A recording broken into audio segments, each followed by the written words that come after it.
তলে দেখো কোনো বিম টিম নাই, উপরে এসে ছাদটা বাড়ে দেওয়া হয়েছে, যেটা 4 ফুট বাড়ে গেছে। এই বাড়ি যাওয়া 4 ফুটটা শাটারিং করার জন্যে অল্প বহুত মানুষে রিস্ক পায়। তো এটাও কিন্তু ইজি প্রসেস। তো কীভাবে কামটা করলে সমাধান হয় আজকে আমি এটা আপনাদের কাছে দেখাবো, আর পারফেক্টও হয়। যদি ভিডিওটা ভালো লাগে আপনারা শেয়ার করবা বেশি বেশি।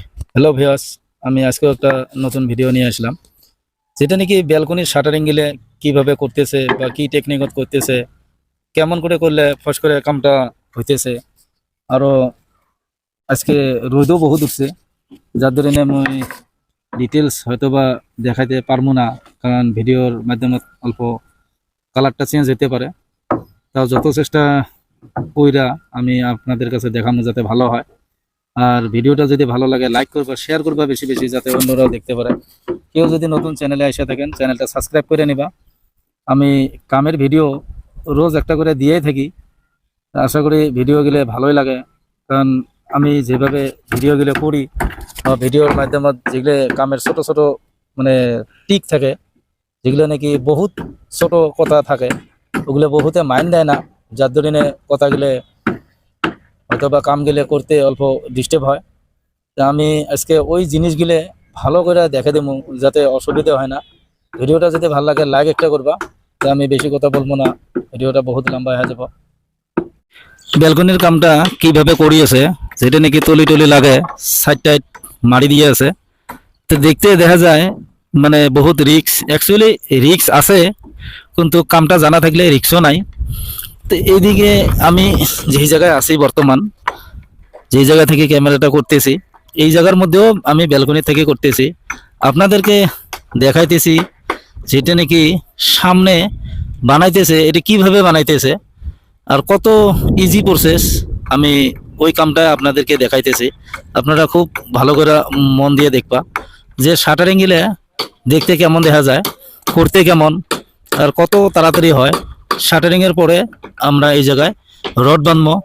তো এই যেটা রড বাঁধবো, এই রডটারও ভিডিও আমি ডিটেলস দিব, তার কারণ আমি কামগুলো যে কইরা থাকি আপনাদের সবার কাছে দেখে থাকি, যাতে ভালোভাবে কাজটা করতে পারে, অসুবিধা হয় না। এই জায়গায় দেখতে তো একদম ইজি, যখন নাকি আপনারা এই সাইড গিলের মধ্যে লাইন গজালটা মারেন না, ওই গজালটা মারায় মেন টেকনিক। তার কারণ একটা কেরা বানিয়ে নিতে হয়, যোগ একটা বানিয়ে নিয়ে যদি করেন একদম ইজি হয়। কারণ সবারে সমান না, হয়তো বা কাইও 1 mm বেশি করে, কাইও 1 mm কম করে মারতে অল্প ইপা ইপা হয়ে যায় গজালটা, যার ধরনে কেরা একটা থাকলে এক সমানে সবাই কাজ করতে পারে, অসুবিধা হয় না।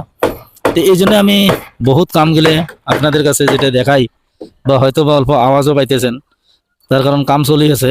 কি কাম চলি আছে আমি ওটাও দেখাইতেছি। যদি ভিডিওটা ভালো লাগে লাইক করবা, শেয়ার করবা বেশি বেশি, যাতে অন্যরাও দেখতে পারে। কেউ যদি নতুন চ্যানেলে এসে থাকেন চ্যানেলটা সাবস্ক্রাইব করে দিবা। কারণ আমি এই ধরনের ভিডিও কামের মাধ্যমে যেগুলো ভিডিও, আমার এটা কামের চ্যানেল, আমি এটা রোজ দিয়েই থাকি, একটা করে সময় পাইলে দিই, যাতে অন্যদের কাজগুলো অল্প ভালোভাবে করতে পারে। বা আমার যদি কিবা কামের মাধ্যমে আপনারা ভুল ত্রুটি দেখতে পারেন, আপনারা কমেন্টের মাধ্যমে জানাইতে পারেন, অসুবিধা নাই, কারণ আমি ওইভাবে ভিডিওটা বানিয়ে দেবো। আর এই যে কামগুলো করি থাকা অবস্থা, যে নাকি ডাইরেক্ট একটা ভিডিও দিয়ে দিলাম, কামটা কিভাবে করলো না, এই ধরনের ভিডিওগুলো দেখাটা দরকার। লাইন তত্ত্বের মধ্যে বাদামটা ডাঙে আছে, তো এটা কি হবো আপনারা নিশ্চয়ই বুঝতে পারছেন, অসুবিধা হয় না। তার মানে যেটা নাকি সাইড বাইরে আসবো, যেটা নাকি সাজা বলি কয়, এই সাজাটা সব বিল্ডিং এ দেখবেন, এই সাজাটা হালা থাকে। তো এই সাজাটা হালে দেওয়ার মানেটা কি, ওটা ওয়েস্টেজ হয়ে যায়, ওটা কোনো কামে দেয় না। মানুষ সাধারণত আপনার হয়তো বা কইতে পারে এখানে হালে দিলে হয়তো বা বৃষ্টির পানি পড়বো না, এটা মিছা কথা। ছাদে থেকে পানি যখন পড়বো না, তার কারণ লিন্টরে আমার একটা করে সাজা দেওয়াই থাকে। সব বিল্ডিং এ দেখবা খিড়কির উপরে সাজা দিবই, তার কারণ খিড়কির পাল্লা গিলা যদি আপনারা মানে সেভ করতে চান, ওই জায়গায় কিন্তু আপনার সাজা দিতেই হবে, নাহলে অসুবিধা হবো। পানি এখান থেকে যা তলে খিড়কি পানি সেভ হবো না, আর বৃষ্টিতে তো শীতে পড়ে না, তেরা করে পড়ে। তো এই সাজাটা শীতে থাকলে কি হয় আমি ওটাও বইলা দেই। হয়তোবা আপনারা যদি ভাবেন যে ওয়ার্ড্রোবটা আমরা ভিতরে দেই বা রুমের ভিতরে নেই, বা ওয়ালখান অল্প পিছনে দিয়া আমরা এখানে একটা ছোট্ট সে ব্যালকনি বানিয়ে নেই, বা কিবা বলে বাথরুম একটা বানে নেই। তো এই ধরনের বহুত কাম তখন বেড়ে যায়, আপনারা দিতে পারেন না, কারণ প্রাইভেট কামের ভিতরে সেটা নাকি প্রাইভেট কাম বলে গেলে বহুত বুঝায়। আপনার নিজের বিল্ডিং এর কাম, নিজের ঘরের কাম আপনারা কইরা গেলেন, ছাদ গেলে ঢাইলা গেলেন, তারপরে যা দেখলেন কি এই জায়গাটা যদি অল্প বাড়ে দিতাম আমার খুব ভালো হইতো। বেশি বাড়ে নিয়েও লাভ নাই। তার কারণ হয়েছে যতটুক প্রয়োজন অতটুকুই নাও। মিশি অল্প বাড়ার সাথে সাথে, স্কোরটা বাড়ার সাথে সাথে বহুত পয়সাও দরকার হয়, বাড়ি যায়। তা এই কাম কাজগুলো কইরা আছে, হয়তোবা আওয়াজটাও আসতেছে, যার ধরনে আমার অল্প হয়তোবা কথাগুলো শুনতে অল্প কেমন শোনা যাব, যে এত ঢেকুর ঢাকার হয়ে আছে, শব্দ হয়ে আছে। তো এটা আপনারা নিশ্চয় মাইন্ড করবেন না। আমি জানি যে কামের মাধ্যমে আমি রানিং কামে দেখে থাকি, ভিডিওগুলো কইরা থাকি, কারণ আমি কাম স্টপ করে ভিডিও করি না। আর আমার অত কোনো এডিট ফিডিটও করি না, জেনুইন কামটাই দেখাই, প্রফেশনাল ভিডিও হয় না আমার। আমি এইভাবে জেনুইন কামগুলো দেখে থাকি। এটাই গোটাইটা আমার শাটারিং হইলেও প্রায়, কারণ অল্প আছে যেটা নাকি ব্যালকনি গিলা আছে, এই সাইডের ব্যালকনি গিলা গোটাই ক্লিয়ার হইল। এখানে দেখো সাজাটা আমরা যে দিছি, এটা কিন্তু আমার একটা সাজাও তেরা নাই। কিসের জন্য তেরা নাই? ফিউচারটা ভাইবা সাজা গেলে তেরা করা লাগে না। আর যেটা আর্কিটেকচারের ডিজাইন নিলে, আর্কিটেকচারে বেশিরভাগ আর্কিটেকচারের ডিজাইনের মাথা মারা, ব্যালকনিটা করতে করে বাইরে দিছে। এটা তো কমপ্লিট তো দিতে পারতো, কমপ্লিট দেয় নাই কিসের জন্য?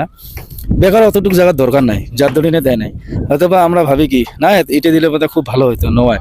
ওটা ওয়েস্টেজ খরচাটা আর্কিটেকচারে করে না, বা স্ট্রাকচারাল ডিজাইন যেগুলা ওগুলো ওইভাবে রটের কামগুলো কইরা দেয়, কোনো অসুবিধা হয় না। কারণ আমার কামটা শেষ হবো, আর বিল্ডিংটা মোটামুটি 3800-3900 স্কোয়ার ফুট। এতে রেসিডেন্সিয়াল ঘরে যেখানে ভাড়া টাড়া চলবো, নিজেও থাকবো, অন্যদেরকে ভাড়াও দিব, অসুবিধে হবো না। যার ধরনের কামটা একদম পারফেক্ট করে করা যায়। আপনারা বিল্ডিং করার আগে উসুরে বছরে যদি ইঞ্জিনিয়ার থাকে, সেটা নাকি আর্কিটেকচার, তার কাছে যাবা, বিল্ডিংটা দেখাতেও ভালো হবো, কামটাও ভালো হবো, খরচাও কম হবো, আপনার ওয়েস্টেজ কাম যেগুলো আছে ওগুলো হবো না। তো এই জায়গায় দেখো, ওই জায়গাটারে যেটা ব্যালকনিতে দেখতেছেন অতটুক দরকার আছে অতটুক দিছে, তার এই সাইডেও দেখো কম দিছে, তার ওই সাইডেও কম দিছে, তার ওই সাইডে আবার বেশি করে দিছে। ডিজাইনটাও ভালো হয়, খরচাও কম হয়। যার জন্য আমি আপনাদেরকে কয়া থাকি কয়েকটা কথা, আপনারা বহুত হিসেব করে কাজগুলো করবা, যাতে ভালো হয়, খরচা কম হয়। যাক দিয়ে কাজটা করাইবা ওনারাও যাতে ভালোভাবে কাজটা করে, আপনারা চেক করবা অল্প ভালো করে, যাতে অসুবিধা হয় না। আশা করি আমি কি কিসের জন্য বলছি আপনারা বুঝতেই পারছেন। তো এই ধরনের ভিডিও আমি দেখে থাকি, যার ধরনে আমাকে যেভাবে সাপোর্ট করছেন আপনারা সাপোর্ট করে থাকবেন। আমি নিশ্চয় স্ল্যাব, বিম, রড, মানে যত কাম আছে A to Z আমি দেখে থাকি, যা যা কাম করি আমি আপনাদেরকেও দেখাই। তো যাই হোক, আজকের ভিডিও আমি এতটুকু রাখলাম, নেক্সট ভিডিও আবার নতুন করে নিয়ে আসবো।